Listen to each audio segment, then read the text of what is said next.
Second marriage जब हुआ था उनका, उनके साथ भी वैसा ही व्यवहार हुआ। जब वो मर गई, इतना दिन तक कोई नहीं जाना। ठीक है, और 2 साल से ही उनको याद आ रहा है उनका शादी या जन्मदिन, भावुक होकर रोने लगते हैं।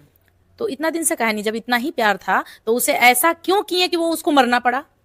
आप ये बताओ, वो क्यों मरी थी, कैसे मरी थी, ये भी तो जानकारी होना चाहिए है। एक चीज आप बताओ, अगर मेरी बड़ी बहन लोग दिन शादी भी इनकी ज्योति से होने वाली थी, उस दिन भी उस लड़की को बंद किया गया था, उसके बाद भी बोला गया तुम्हें रहना है तो सिस्टम से रहना होगा। मतलब पवन सिंह और गाइस, जैसे कि पवन सिंह की खास सिस्टर जो संजना सिंह जी ने बता दिया है पवन सिंह के बारे में खुलकर सारी सच्चाई।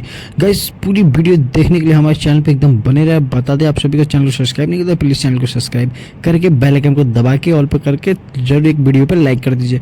क्योंकि भाई मैं बता दूँ आप सभी को, पवन सिंह की ये चौथी शादी होने वाली है और उनकी बहन संजना सिंह ने बता दिया है कि जैसे कि उनकी पहली वाइफ नीलम जो थी उनको मार दिए थे पवन सिंह, और ऐसे आरोप लगता है। और वहीं पे ज्योति सिंह अक्षरा सिंह के ऊपर भी बताई कि अक्षरा सिंह को कमरे में बंद कर दिए थे और ज्योति सिंह से तलाक ले रहे हैं। तो ऐसे में पवन सिंह का नीयत बहुत ही खराब है।